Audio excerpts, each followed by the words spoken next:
মেহেরপুরে হেজবুত তৌহিদের সাংগঠনিক প্রচার কাজে বাধা দান এবং নারী সদস্যদের সাথে অশোভন আচরণের অভিযোগ উঠেছে স্থানীয় এক যুবকের বিরুদ্ধে। পরে নিজের দোষ স্বীকার করে ভুক্তভোগী নারীদের কাছে ক্ষমা চান অভিযুক্ত যুবক। মেহেরপুরের গাংনী উপজেলায় এই ঘটনা ঘটেছে।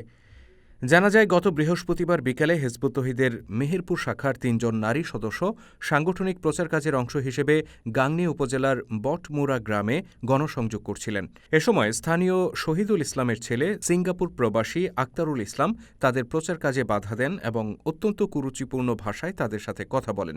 হেজবুত তৌহিদের শীর্ষ নেতা ইমাম হোসেন মোহাম্মদ সেলিমকে নিয়েও তিনি আপত্তিকর বিভিন্ন মন্তব্য করেন। এ ঘটনায় অভিযোগের প্রেক্ষিতে শুক্রবার বিকেলে মঠমুরা ইউনিয়ন পরিষদের সাবেক চেয়ারম্যান সিরাজুল ইসলাম সহ স্থানীয় গণ্যমান্য ব্যক্তিরা উভয় পক্ষের লোকজন নিয়ে বিষয়টি সুরাহার জন্য বসেন।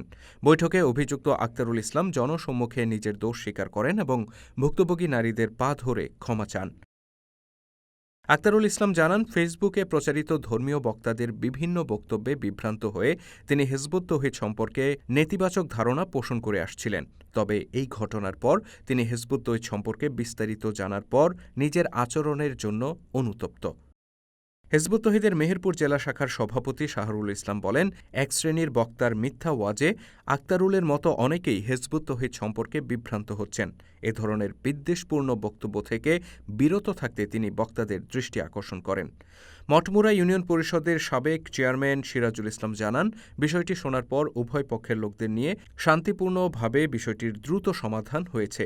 ভবিষ্যতে এই ধরনের অপ্রীতিকর ঘটনা মেহেরপুরে ঘটবে না বলে আশাবাদ ব্যক্ত করেন তিনি।